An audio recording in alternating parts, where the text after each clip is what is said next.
I spent 10 years in a narcissistic relationship with a man who is also a serial cheater, prolific cheater, Dateline special kind of cheater. He's had his hands on more women than an obstetrician, and I am very disgusted that I spent 10 years with that. I've had uterine cancer and cervical cancer. I had to have a hysterectomy. This was pre-dating this person, but he never cared about that I had this. He knew I had a checkup every year, and it never stopped him. That tells you how much sympathy these people have. No compassion, no consideration. Would go and screw anything and then bring it right back home. And I was so twisted up in his lies, in his manipulation. I was so desperate for him to love me, because when he would cheat, especially in the early days, like, he would say the ugliest things about me to these women. He would tell them I was ugly. He would tell them that it grossed him out to touch me.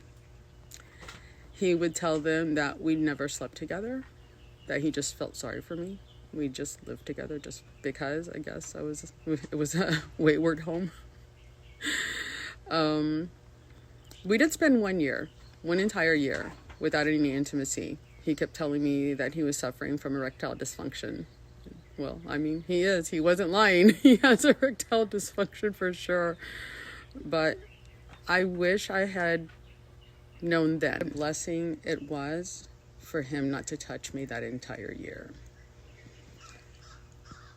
I cannot still conceptualize how these people are so skilled at being so manipulative. There's no way I can turn back the time. That's 10 years of my life that I have lost. And I find myself still every day having to work through things because of the mess that he left in my life. And these people don't take accountability for what they've done. They just make a mess. And by the time that mess is all piled up, and either they get rid of you or you get rid of them, which I take so much pride in that it was me that got rid of him. It was me that finally said I was done. Because that last day, while I was standing in front of him knowing that I was done, and having his hands on me, knowing what he wanted, it felt so good to say to him, I don't want you. I don't want you to ever touch me again. Because I knew he was cheating. And it was the most liberating feeling I have ever had in my life. I wish I could get back those 10 years. I wish I never had to feel his hands on me, but I still feel them, and it makes me sick. But I'm thankful that God brought me back from the bottom of the barrel, from swimming with him, and I am on my own today. So if you're struggling to get out, which I know some people still are, I've had tons of messages from men, women, still struggling because of how low they feel, because of how low they make you feel.